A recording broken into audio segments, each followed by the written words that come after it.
Rukun yang ketiga kok al-qiyamu, asalnya soalnya rukun yang ketiga al-qiyamu berdiri ini termasuk rukun sholat, termasuk rukun fi'liyah di dalam sholat. Alal qadiri, bagi orang yang mampu berdiri fil fardhi, hanya pada sholat fardhu.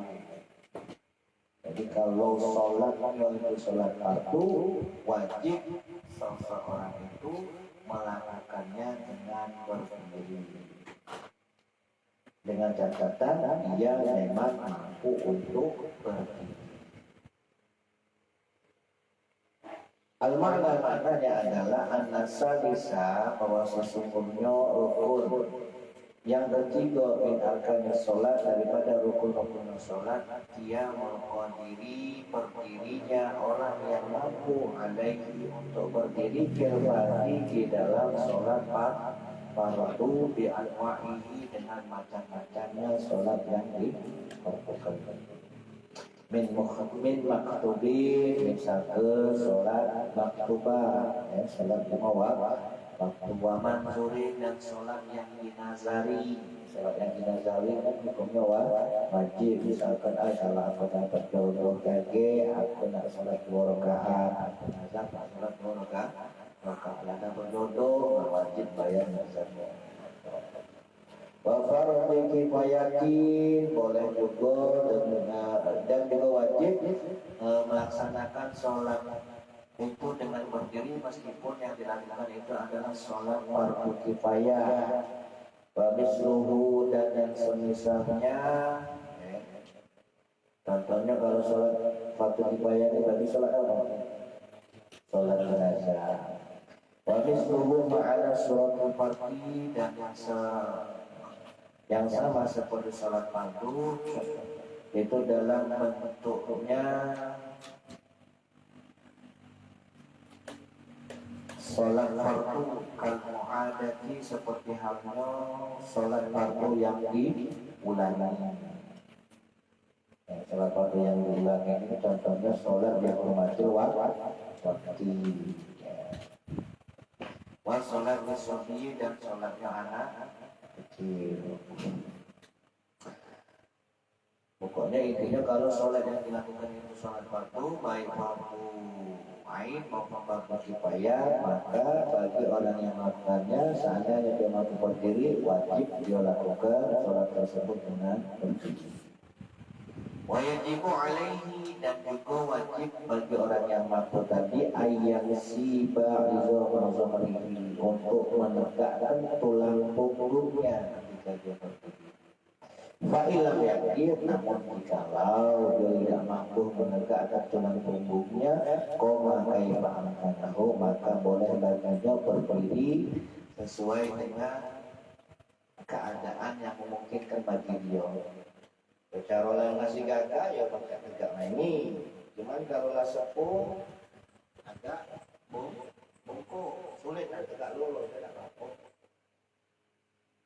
Kalau memang macam menegakkan tulang punggungnya dalam keadaan bungkuk juga tidak apa. Selama dia masih bisa berdiri, maka wajib baginya melakukan sholat fardu itu berdiri. Tapi kalau seandainya dia sholat sunnah, misalnya ini namun lagi sholat isya, setelah sholat isya pengen melakukan sholat sunnah ba'diyah isya, dilakukan sholat ba'diyah isya tadi dengan duduk boleh, misalkan karena sungkan atau karena malas boleh itu sholat sunnah. Tapi kalau dia wajib kok dilakukan dengan duduk sementara kamu berdiri, maka sholatnya tidak sah. Amal ajizu, adapun orang yang tak mampu anil qiyami, dari berdiri, wajibu alaihi al-wudu kaifa syaa. Kalau dia tak mampu melakukan salat fardu dengan cara berdiri, maka dia wajib untuk duduk sholat dalam keadaan duduk kaifa syaa, sesuai dengan duduk yang dia kehendaki. Bisa duduk bersila, bisa duduk tawarruk, bisa duduk seperti duduk jaga 2 sujud, atau duduk pakai kursi jadi, tak duduk di lantai jadi. Fa'ilam yang ketir, namun jikalau duduk pun tidak mampu, wajib alaihi al-ihtijaru. Perhatikan ya, kata-kata wajib, bukan boleh. Kalau seandainya tidak mampu berdiri, maka wajib duduk. Kalau tidak mampu duduk, jangan ketika duduk lagi tidak mampu, wajib alaihi al-ihtijah, wajib baginya sholat dalam keadaan berbaring ala janbihi, di atas lambungnya. Maksudnya berbaring apa? Ke kanan, sisi. Wa yastaqbilul qiblata, dan menghadap ke arah kiblat. Bimuqaddimi badanihi wujuban, bagian depan badannya menghadap ke arah kiblat hukumnya wajib. Wa biwajhihi nadban, sementara wajahnya dihukumi sunnah, menghadap dan wajahnya dihukumi sunnah. Posisi badannya menghadap ke arah kiblat. Pecah apa? Jika masuk ke mayat ke liang lahat. Posisi sholat dalam keadaan berbalik sisi. Wa ilam yakudir alal ihtijah, namun jikalau tak mampu juga berbaring, ini tidak baca, berarti posisinya lah tidak kewawo, maka dengan posisi apa? Posisi mainnya apa? Telentang. Posisi telentang, wajib alaihi al-istilqa'u, wajib baginya untuk ditelentangkan. Wa yajibu alaihi rafu ra'sihi qalilan bisyai'i, dan wajib baginya mengangkat kepalanya sedikit dengan sesuatu. Ketika menghadap ke kiblat, berarti kakinya selonjor ke arah kiblat, terus wajahnya agak dinaiki sedikit. Berarti di titipan batal, jadi agak naik kepala. Yang tawajjahu ilal kiblat, agar supaya bisa dihadapkan ke arah kiblat. Fa in ta'azzara tawajjubi, kalau seandainya unsur saro nak ngadep ke wajah ke arah kiblat, wajib alaihi ayat tawajjah bi akhma soyihi, maka wajib bagi orang yang tak mampu tersebut untuk menghadapkan lekukan bagian dalam telapak kaki. Kalau tidak mampu menghadap ke kiblat, maka cukup lekukan pada kedua kaki kita diangkat ke arah kiblat. Kaki kan ada lekukannya. Mana ada kaki kita yang rata, kalau rata berarti tidak normal. Tapi lekuknya itu diangkat ke kiblat. Kalau memang wajahnya tidak mampu untuk diarahkan ke kiblat. Itulah prosesnya orang yang sholat tidak mampu berdiri, suruh duduk, tidak mampu duduk, berbaring, tidak mampu berbaring, telentang, masih tidak mampu juga. Wa yu'addihi bi ra'sihi ruku'ahu wa sujudahu. Adapun untuk menunaikan rukuk dan sujudnya, maka dengan isyarat kepala. Tidak mungkin telentang main pas nak rukuk, cukup dengan isyarat kepala. Wa yaj'alu sujudahu akhwadu min ruku'ihi, dan hendaknya menjadikan sujudnya lebih rendah daripada rukuknya. Posisi rukuk atau posisi sujud agak lebih rendah. Baik, ada seandainya kalaulah seandainya tidak mampu juga nak nanti isyarat rukuk dan sujud di saat dia dalam keadaan telentang tadi, berarti apa? Badan udah apa? Mati ya, badannya mati, tidak ada kemampuan sama sekali, tidak pacak bergerak sama sekali, kan? Tetapi akal masih sehat. Nah kalau macam itu macam mana? Ajra af'ala sholati ala qalbihi, maka hendaklah membayangkan perbuatan-perbuatan sholat pada hatinya. Bayangkanlah saking wajibnya sholat, Dalam keadaan kita tidak baca ngapo-ngapo, masih ditongkon-tongkon, masih wajib sholat. Cukup isyarah dengan haji. Jadi hajinya wujuban secara wajib fil wajibi di dalam sholat wajib, wanaban dan secara sunnah fil mandubi di dalam sholat yang sunnah. Wagaza begitu juga yudro al aqwal, sebagaimana membayangkan gerakan sholat, maka juga membayangkan rukun ucapan sholat seperti takbirnya. Misalnya tidak kewau lagi, terkong ngomong lagi, tapi akal sehat. Akal sehat tapi tidak baca ngomong, tidak baca bergerak, masih wajib hukum masih sholat, masih sehat, masih kuat, kalian yang sholat. Wakaza yudro akwal, nah itu juga kalau seandainya lisannya udah ini pola, kalau seandainya lisannya itu terikat dalam arti memang sulit bagi lisannya untuk bergerak. Misal kalau stroke yang sampai badannya mati rasa untuk ngomong lagi tidak baca, tapi akalnya masih sehat.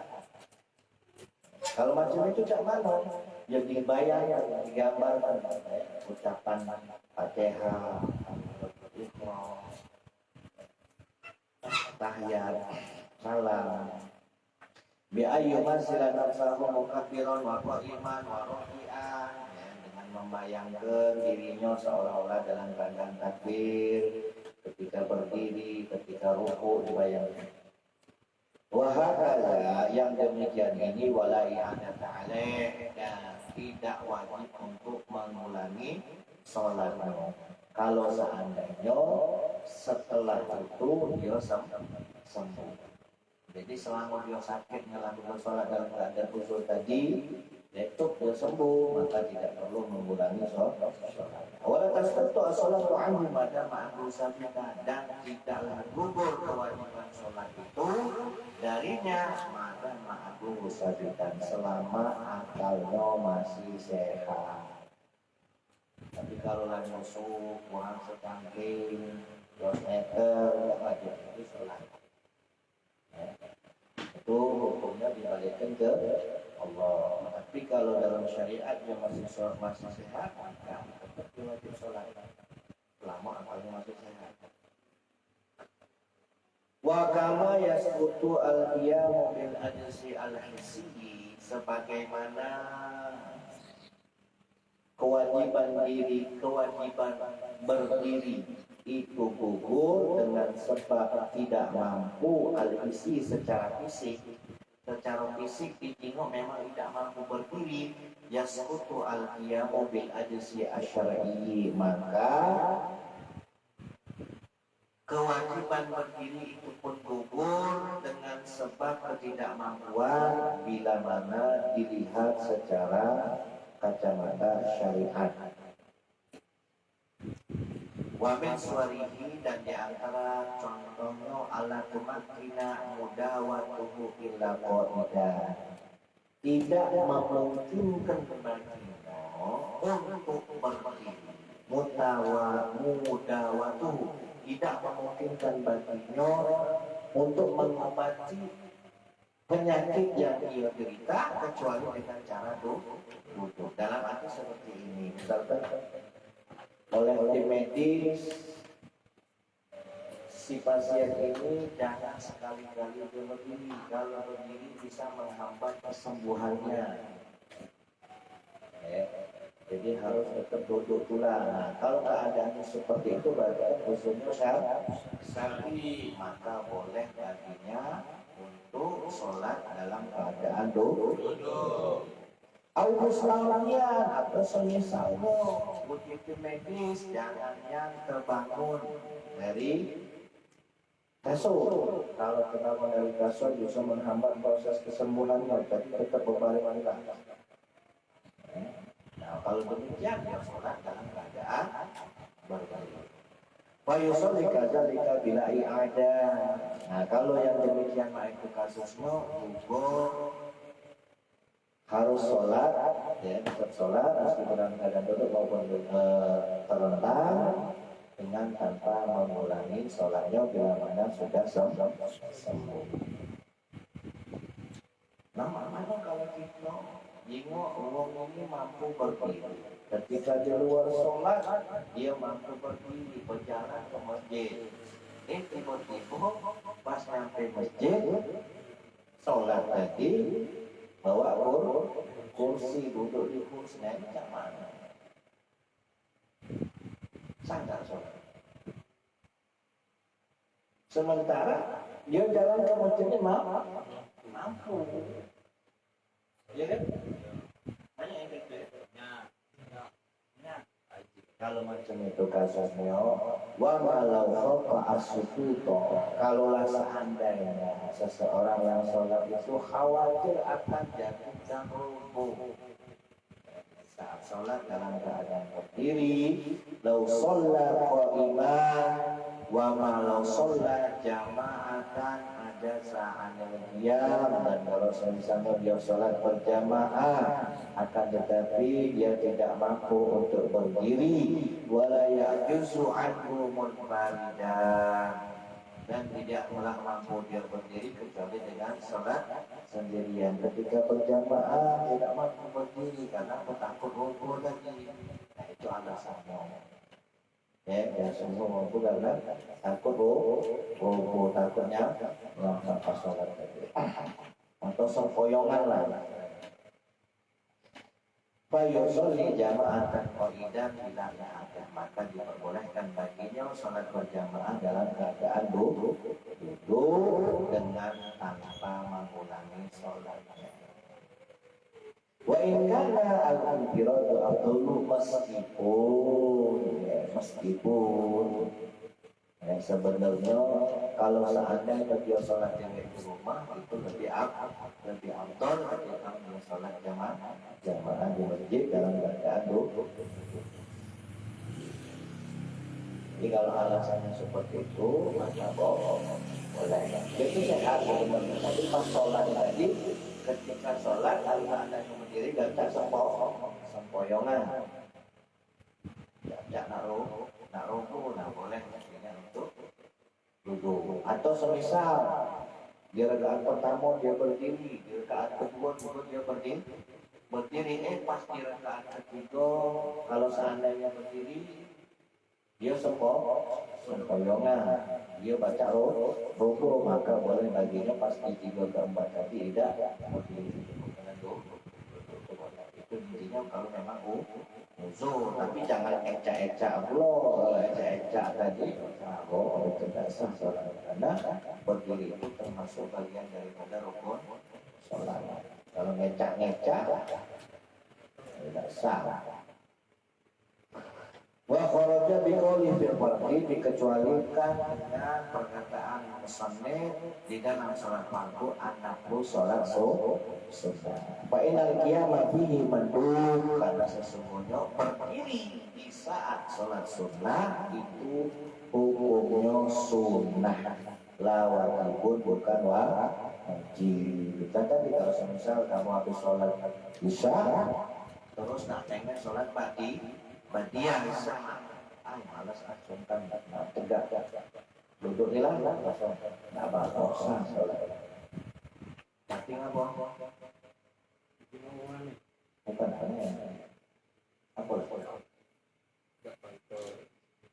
Kurang ajar, ya, pacak tegak tapi, ya boleh. Tidak ada berdosa tidak, cuma adabnya kurang. Kamu pecah orang sholat tapi tidak berbaju, yang penting nutupi aurat, sahkan sholat. Waya juzu, maka boleh baginya walau diqadiri, meskipun bagi orang yang mampu al-wudu untuk duduk wajib tidak ufihi, bahkan sambil berbaring pun boleh. Malas ngantuknya. Nah, sholat badiah isya dan itu boleh dalam keadaan sholatnya sholat sunnah. Lal istilqa'u lil qadiri, akan tetapi tidak diperbolehkan sholatnya sambil tidur telentang. Kalau tidur berbaring boleh, tidur baring kanan. Tapi kalau sambil telentang nggak boleh. Itu bagi yang mampu. Wa yaqutu al-muqaddi'u al-qadiru li ruku'i was sujud. Dan hendaknya bagi orang yang mampu sholat duduk, ada dia nggak sholat, dia telentang. Dia mampu sholat untuk duduk, tapi dia sholat telentang. Wa yaqutu al-muqaddi'u al-qadiru li ruku'i was sujud.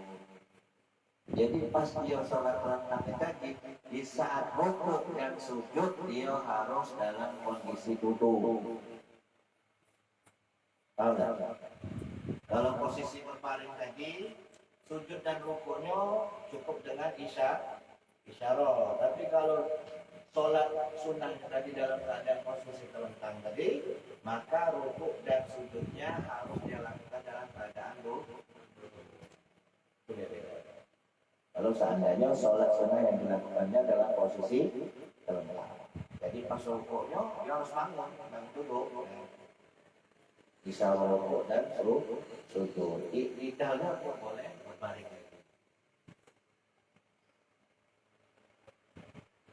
Ar-Rabi' qira'atul Fatihah.